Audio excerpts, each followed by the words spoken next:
What's up guys, and welcome to another episode of El Jardín Perdido. Today I want to talk to you guys about how to use diatomaceous earth.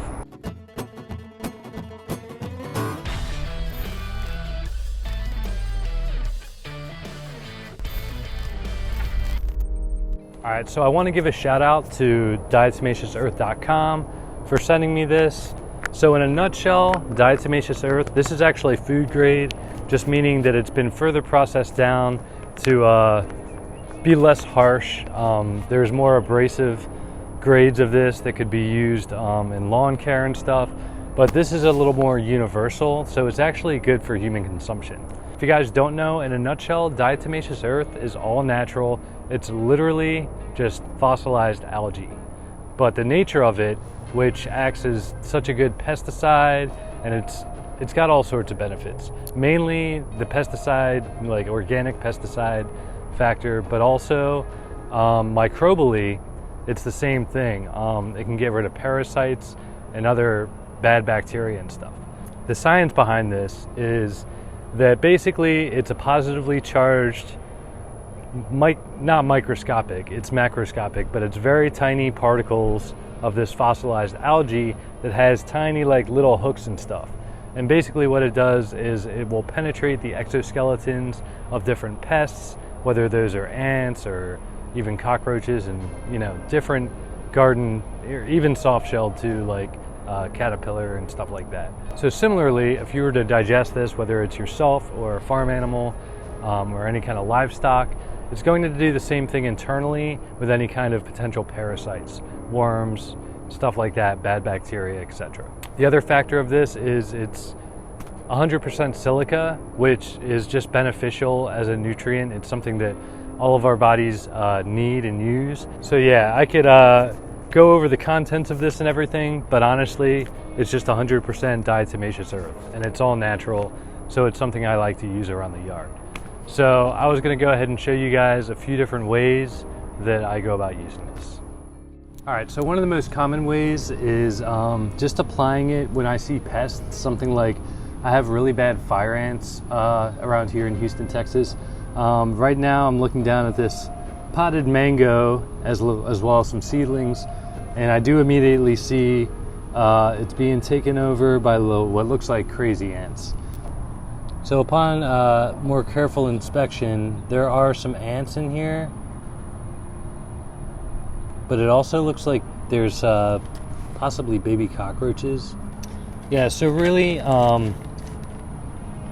here's the product. What I do, I usually just grab a handful, but you can get a scoop or something or anything you'd like, and I just kind of drizzle it all throughout either a garden bed or wherever an infestation is happening.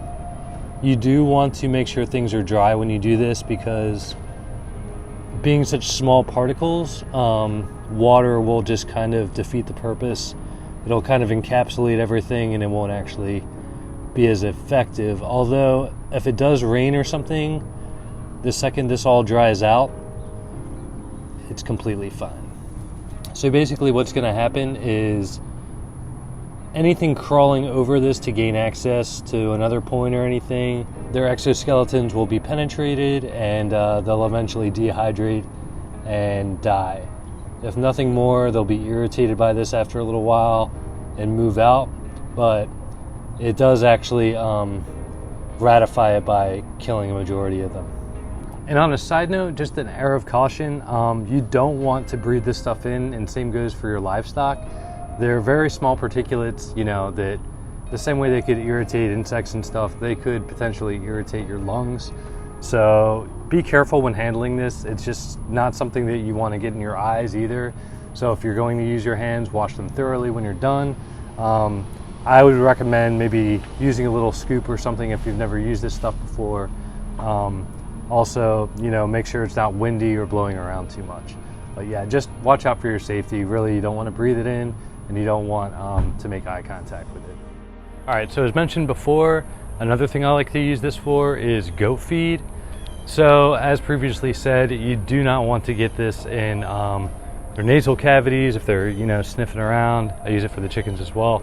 But you don't want to put it just loosely, directly feeding them, because they will probably snort some up and it's not good for them. So what I typically do is I have a grain mix that actually is coated in molasses, so it's kind of sticky, and I'll sprinkle some on there and put on the sunflower seeds and their mineral mix, and I'll just kind of shake that up and make sure it's all dispersed evenly, so it's not blowing around or anything. It actually sticks and makes contact to the grain.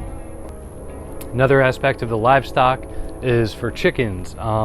If you have like a little dirt bath area for them, it's great to sprinkle that stuff on there. Just kind of mix it up a little bit before, so it's not just completely blowing around, like I said, the particulates. But yeah, if you were to mix that in your sand pit or something for your chickens, they'd probably love that and benefit from it too. So along with using this internally for your livestock, you can also use it externally, kind of like I was alluding to with the chickens and the dust bath. I've had a lice breakout by a foreign goat at one point that I bought. It was a potential lice breakout. That goat I found had lice. So it's a good natural remedy for that. You really just kind of sprinkle it along their spine and then kind of just massage it in, even the neck and stuff. Just being careful not, like I said, to let it get in their eyes or nose or anything, but just kind of massage it into their coats. And yeah, if you do that maybe twice a week, probably takes care of the problem within a week or two. So the last thing I use it for is my own personal consumption. I've been doing this for approximately maybe 3 years with no adverse side effects. Yeah, so basically I'll have it with morning coffee or my wheatgrass in the afternoon. I usually do it twice a day, and I'm pretty much just doing a teaspoon. You just kind of pop it in there, mix it around. The only thing is it will sink to the bottom unless you have something thick like a smoothie or something. But you know, you just kind of have to swish it around if you're not going to drink it right away, and let everything kind of float around. All right guys, so those are the ways that I use Diatomaceous Earth in my garden. All right, so just to clarify, this was not a sponsored video. I reached out to diatomaceousearth.com and they were cool and they sent me some of their product, and I wanted to showcase it, as well as the fact that it kind of dawned on me how much I actually use it both in my garden and with my livestock, and I wanted to share that with you guys. So I'll be sure to provide a link down below so you guys can check it out for yourselves. All right guys, well that's going to do it for today's video. As always, feel free to leave comments down below if you have any questions or you'd like to add anything, and be sure to subscribe if you found this video helpful. All right guys, well as always, thanks for tuning in. Until next time.